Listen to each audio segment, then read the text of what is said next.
ಜಾಹಿದ್ ಅನ್ಸಾರಿ ಮತ್ತು ನಾವು ನಮ್ಮ ತಮ್ಮವರು ಜಾಹಿದ್ ಅನ್ಸಾರಿ, ಆಬಿದ್ ಅನ್ಸಾರಿ, ರಾಜಧಾನಿ ಮಾಲೀಕರು ಹಾಗೂ ಇವರು ಮುಸ್ತಫಾ ಶರೀಫ್, ಮಷ್ಕೂರ್ ಮಾಲೀಕರು. ಇವರು ಹೋದ ವರ್ಷ ಈ ಬಕ್ರೀದ್ ಹಬ್ಬದ ದಿವಸ ಮಾವಿನಕಾಯಿ ಸೀಸನಲ್ಲಿ ಬರ್ತಿದ್ದ ಕಾರಣ ಬರೀ ನಮ್ಮ 2 ಮಂಡಿಯಿಂದ 300 ಜನ ಲೇಬರ್ಸ್ ಇದ್ದರು.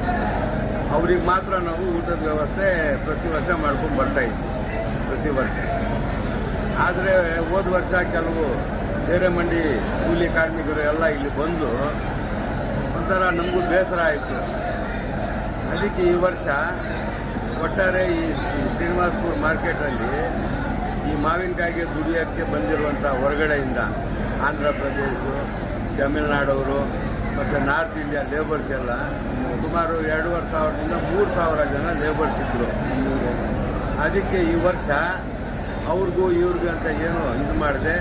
ಇಡೀ ಶ್ರೀನಿವಾಸಪುರ ಮಾರ್ಕೆಟಲ್ಲಿ ಎಷ್ಟು ಮಾವಿನಕಾಯಿ ಮಂಡಿಗಳು ಹಾಗೂ ಜ್ಯೂಸ್ ಫ್ಯಾಕ್ಟ್ರಿಗಳಿದೆ ಮತ್ತು ಈ ಟ್ರಾನ್ಸ್ಪೋರ್ಟಿಗೆ ಬಂದಿರೋ ಡ್ರೈವರ್ಸು, ಕ್ಲೀನರ್ಸು ಇವ್ರಿಗೆಲ್ಲರಿಗೂ ಸೇರಿ ಸುಮಾರು ಒಂದು 3,000 ಜನಕ್ಕೆ ಇವತ್ತು ವ್ಯಾಪಾರಸ್ಥರಿಗೆಲ್ಲ ಸೇರಿ ಊಟದ ವ್ಯವಸ್ಥೆ ಒಂದು ರಾಜಧಾನಿ ಮತ್ತು ಮಷ್ಕೂರು ಮಾಲೀಕರ ಕಡೆಯಿಂದ ರಾಜಧಾನಿ ಮಂಡಿಯಲ್ಲಿ ಇವತ್ತು ಸಂಜೆ 7 ಗಂಟೆಯಿಂದ ಏರ್ಪಡಿಸಲಾಗಿತ್ತು.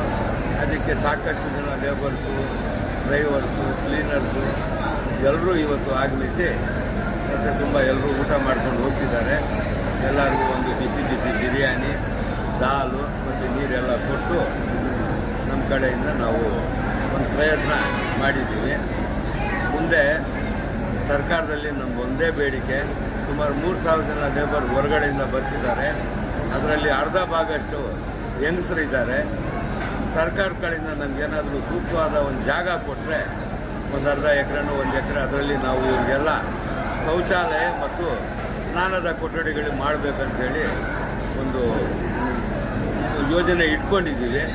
ಅದಕ್ಕೆ ನಮಗೆ ಸರ್ಕಾರದಿಂದ ಜಾಗ ಕೊಟ್ಟರೆ ಸಾಕು, ನಾವು ಇವ್ರಿಗೆಲ್ಲ ವ್ಯವಸ್ಥೆ ಮಾಡ್ತೀವಿ. ಇಲ್ಲಿ ಹೆಂಗಸರು ಸ್ನಾನ ಮಾಡೋಕ್ಕೆ ಭಾಳ ಪರದಾಟ ಮಾಡ್ತಿದ್ದಾರೆ. ಅವ್ರಿಗೆ ಪಾಪ ಜಾಗ ಇಲ್ಲ, ಅನುಕೂಲವಾದ. ಅವ್ರು ಹೊಟ್ಟೆಪಾಡಿಗೆ ಬಂದುಬಿಟ್ಟಿದ್ದಾರೆ. ಅವ್ರಿಗೆ ಕನಿಷ್ಠ ಅವರಿಗೆ ಶೌಚಾಲಯ ಮತ್ತು ಸ್ನಾನ ಮಾಡೋಕ್ಕೆ ಒಂದು ಅನುಕೂಲ ನಾವು ಕಡೆಯಿಂದ ನಾವು ಮಾಡೋಕ್ಕೆ ಸಿದ್ಧವಾಗಿದ್ದೀವಿ. ಸರ್ಕಾರದ ಕಡೆಯಿಂದ ನಮಗೆ ಒಂದು ಸೂಕ್ತವಾದ ಜಾಗ ಕೊಟ್ಟರೆ ನಾವು ಮಾಡೋಕ್ಕೂ ಸಿದ್ಧವಾಗಿದ್ದೀವಿ. ಮಂಡಿಯಲ್ಲಿ ನಾವು ಮಾಡ್ಕೊಂಡಿದ್ದೀವಿ. ಆದರೆ ಮಾರ್ಕೆಟಿಗೆ ಬರೋ ಕೂಲಿಯವ್ರಿಗೆ ಒಳಗಡೆ APMCಯಲ್ಲಿ ಏನೂ ಒಂದು ಸೌಲಭ್ಯ ಇಲ್ಲ. ಅದಕ್ಕೆ ಸರ್ಕಾರಲ್ಲಿ, ಸ್ಥಳೀಯ ಶಾಸಕರಲ್ಲಿ, ನಮ್ಮ ಸಂಸದಿರಲ್ಲ ಮಲ್ಲೇಶ್ ಬಾಬು ಅವರಲ್ಲಿ ಮತ್ತು ಆಡಳಿತದಲ್ಲಿ ನಮ್ಮದು ಒಂದೇ ಮನವಿ, ದಯವಿಟ್ಟು ನಮಗೆ ನೀವು ಜಾಗ ಕೊಡಿ. ಯಾಕಂದರೆ ಇವತ್ತು ಹೆಚ್ಚು ಕೋಟ್ಯಾಂತರ ರೂಪಾಯಿ ವ್ಯವಹಾರ ಆದ್ರೂ ಲೇಬರ್ಸು, ಕೂಲಿ ಕಾರ್ಮಿಕರು ಇಲ್ಲದೆ ಯಾವುದೇ ವ್ಯವಹಾರ ಆಗಲ್ಲ, ಯಾವುದೇ ಮುಂದೆ ಬರೆಯೋಲ್ಲ. ಇವರೆಲ್ಲ ಹೊಟ್ಟೆಗೋಸ್ಕರ ಆಂಧ್ರದಿಂದ, ತಮಿಳ್ನಾಡು ಕಡೆಯಿಂದ, ನಾರ್ತ್ ಇಂಡಿಯಾ ಕಡೆಯಿಂದ ಎಲ್ಲ ಹೊರ ರಾಜ್ಯದಿಂದ ಬಂದಿರೋರು.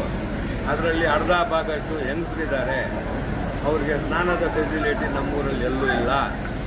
ಅದಕ್ಕೆ ದಯವಿಟ್ಟು ಸರ್ಕಾರದವರು ಮತ್ತು ಆಡಳಿತದಲ್ಲಿರೋರು ಇದ್ರ ಕಡೆ ಗಮನ ಕೊಟ್ಟು ನಮಗೆ ಜಾಗ ಒದಗಿಸಿದ್ರೆ ಬೇಕಾದರೆ ನಾವು ಮುಂದುವರಿಸಿ ಇದನ್ನು ಪೂರ್ಣಗೊಳ್ಳೋಕ್ಕೆ